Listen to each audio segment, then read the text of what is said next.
And it happens in Green Bay. And Dan will be there for the Eagles and the Packers on Monday night. Philly coming off a bye after back-to-back wins over the Vikings and Giants. They are in clear control of the NFC East. The Packers, meanwhile, fell into their trap in a trap game, 16-13 home loss against Carolina last week after they had won 3 straight games. So let's look at where this thing stands. These numbers, I think, are fascinating. You want to know what's at stake on Monday night? Everything. Our analytics say Green Bay needs to win this game to stay in the mix for the top spot. With a loss, the Packers' chance to earn the 1 seed goes to 4%. If they win, they would then have a better chance than the Eagles of being the 1 seed. So, as we look back at the egg that the Green Bay Packers laid last week against Carolina, what was your number 1 takeaway on it, Dan Orlovsky? The offensive line in Green Bay is not championship caliber. It hasn't been all season. This team cannot win a Super Bowl with the way this offensive line has played over the course of this season. The consistency of them living in the shotgun, and we're going to get to that of why, I feel it spreads their offensive line out so much that the one-on-ones consistently get beat. 1st and 10, you get beat quickly as an offensive line. Jordan Love under pressure. Once again, in the shotgun. And then look at these defensive ends. They're both standing up. There's no thought of defending the run here. They're just thinking, here comes pass rush, let's get up the field, here comes pass rush. Jordan Love has absolutely no shot. And so I think that the Packers right now, because of the style that they're wanting to play in their pass game, which is very much so shotgun or pistol-centric, it's forcing their offensive line to play so much in space that they're consistently athletically getting beat. Now, this is the reason why. If you look at where they are offensively when it comes to the shotgun, Jordan Love is as good as anybody performing in the shotgun or pistol. He's QBR, his completion percentage, all that. It's fantastic. Left side of your screen. That tells you why they're doing it so much. Now you go on the right side, when they run the football in the gun, they're bad. This is an offense that run game wise is bottom 5 in the NFL when it comes to running the football out of the gun. That's what Josh Jacobs. And so, put it bluntly, this is a very one-dimensional offense, and their offensive line will have to play much better if they're really going to consider themselves a Super Bowl threat. All of those things obviously are incredibly important, and then there is another one that we haven't mentioned yet, and that is, what did you say sitting in that chair right here last week? Last week I said Tucker Kraft was the best tight end in football, and this week they don't have him. And that's significant. That's not just losing a tight end. That's losing your number 1 receiver for this Packers offense. And he does it in a bunch of ways. He does it down the field. He does it run after catch. He does it in the screen game. You name it. He's so versatile. They've kind of based their passing offense around him. So now Musgraves has to come in and step up, which is a little serendipitous because that's how Kraft came along through a Musgraves injury. And then these receivers, they draft the first-round receiver for the first time in how many years? They're going to have to get something out of that. He hasn't done anything. Matthew Golden hasn't done anything. How about the first-round receiver? That the first guy, He started getting involved, then he hurt his shoulder. He was a little bit more involved recently, and I would think that once he gets healthy, he'll be involved again.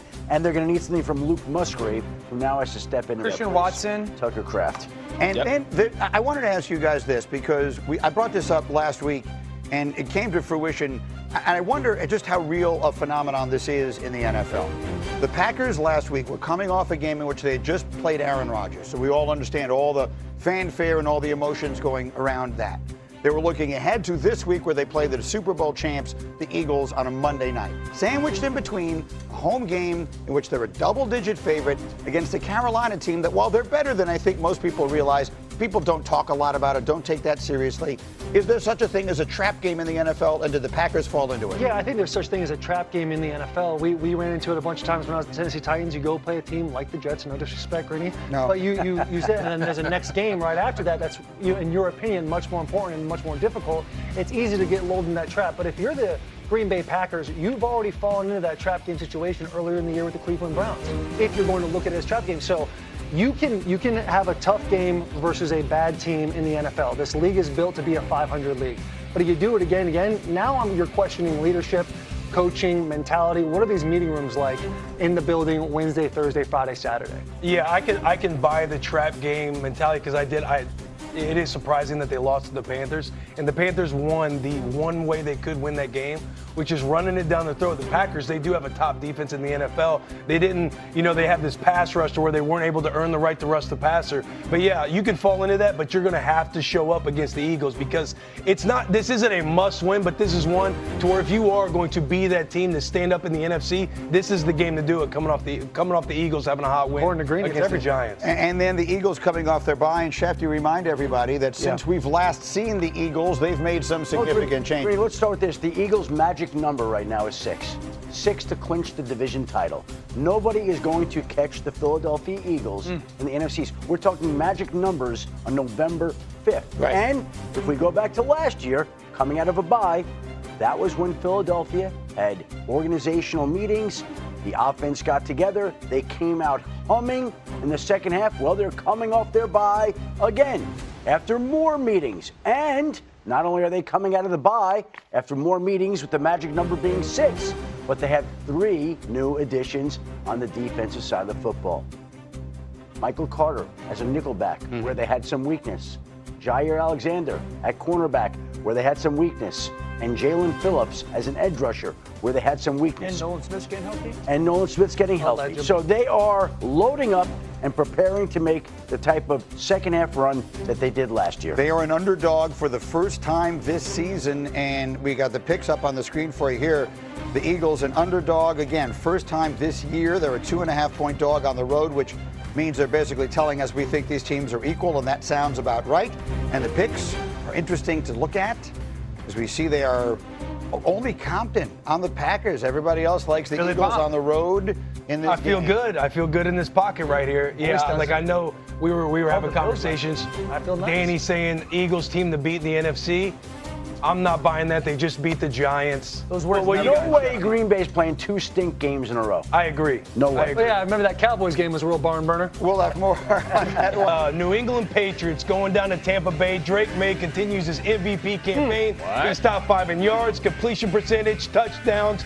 Vrabel's got this team playing with piss and vinegar. The #1 rush defense in the NFL. Shout out Stretch. They go down to Tampa Bay as a Vrabel guy.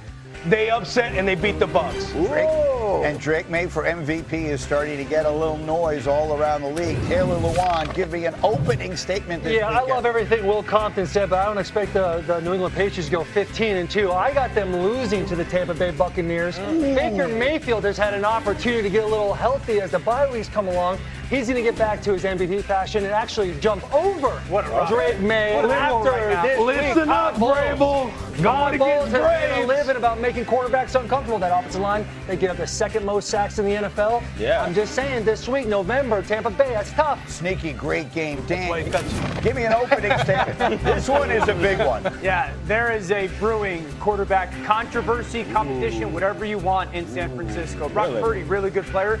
Mac Jones has been absolutely sensational in his time. He has doing it with people that have been beat up, stars and perimeter players that haven't been healthy. He's been knocked around, yet this team somehow, even with all those injuries, is still in the playoff race, and it's because of the quarterback play. There's a quarterback controversy brewing in San Francisco. Listen, you don't have to go to Brock Purdy as long as Mac Jones is playing like that right now. Let's come back to that one, but let's